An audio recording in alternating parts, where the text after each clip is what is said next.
Hallo en welkom by The Answer Series se natuurwetenskappe video's gebaseer op ons studiegidse. In hierdie video gaan ons kyk na hoe elektriese gelaaide voorwerpe mekaar beïnvloed. 'n Voorwerp word as gelaai beskou wanneer dit 'n positiewe of negatiewe lading het. Gelaaide voorwerpe met dieselfde lading word na verwys as voorwerpe met gelyksoortige of dieselfde ladings. Met ander woorde, voorwerpe met gelyksoortige ladings kan of albei positief of albei negatief gelaai wees. Gelaaide voorwerpe kan ook teenoorgestelde ladings hê. Byvoorbeeld, een voorwerp kan positief gelaai wees en die ander een negatief. In daardie geval sê ons dat die voorwerpe ongelyksoortige ladings het of teenoorgestelde ladings.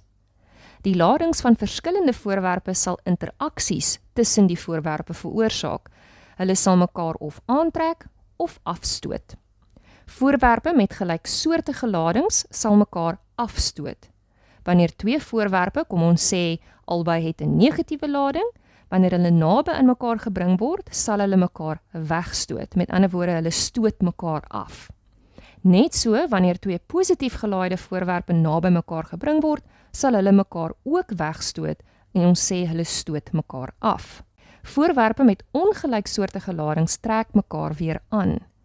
Dit beteken dat wanneer jy 'n positief gelaaide voorwerp en 'n negatief gelaaide voorwerp naby mekaar bring, sal hulle mekaar aantrek. Hulle sal na mekaar te beweeg.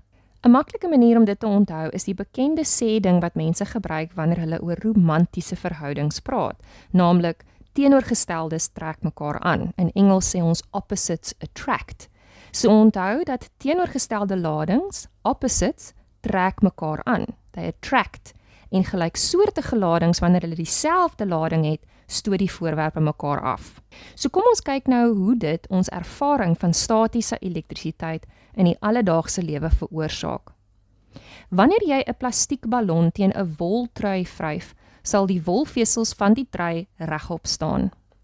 Nou dit kan verduidelik word deur te verstaan hoe die ladings van die ballon en die trui verander en hoe dit dan mekaar beïnvloed. So aanvanklik is beide die ballon en die trui neutraal, omdat die atome op hulle oppervlakke 'n gelyke aantal elektrone en protone het. Dan vind wrywing plaas wanneer die ballon teen die woltrui gevry word, en dit veroorsaak dan 'n oordrag van elektrone tussen die oppervlakke van hierdie twee materiale. Dus ontstaan daar ongelyksoortige ladings. Die ballon kry elektrone by en het nou 'n negatiewe lading, omdat dit meer elektrone as protone het. Die woltrui verloor elektrone en het daarom 'n positiewe lading, omdat dit nou minder elektrone as protone het. So nou is daar twee ongelyksoortige ladings tussen die ballon en die trui. Onthou dat ongelyksoortige ladings mekaar aantrek, teenoorgesteldes trek mekaar aan, opposites attract. Daarom gaan die wolvesels van die trui deur die ballon aangetrek word, wanneer jy die ballon nou naby die trui hou en die wolvesels gaan staan dan mooi regop. Let weer daarop dat die totale aantal positiewe en negatiewe ladings in hierdie hele stelsel van ballon en trui dieselfde bly. Gedurende hierdie proses is daar altyd 'n totaal van 8 elektrone en 8 protone. Geen nuwe ladings is geskep of verwyder nie. Slegs elektrone is tussen die oppervlakke van die materiale oorgedra. Dieselfde beginsel geld vir jou hare wat regop staan wanneer jy 'n ballon of 'n plastiekliniaal daarteen vryf. Nou jy wonder dalk, maar hoe moet ek nou weet watter materiaal elektrone gaan verloor en watter een gaan elektrone bykry? Nou die kort antwoord is dat jy nie op hierdie graadvlak regtig daaroor hoef te bekommer nie. In hoër grade se fisika leer jy oor die triboelektriese reeks wat stowwe lys wat dan meer geneig is om elektrone by te kry of meer geneig is om hulle af te gee.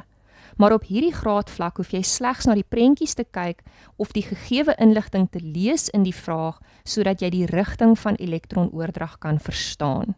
Jy moet ook die oordrag van elektrone in jou eie woorde kan beskryf, maar jy hoef nie te weet in watter rigting dit waarskynlik sal plaasvind nie.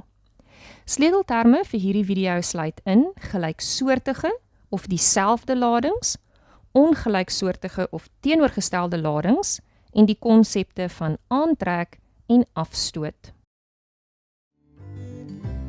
Check out the video description below for practice questions from our study guides. If you found this video useful, give it a like and subscribe to our channel so you don't miss any new episodes. Follow us on Instagram or Facebook to stay on top of the latest TAS news and launches. So that's it for now from The Answer Series, your key to exam success.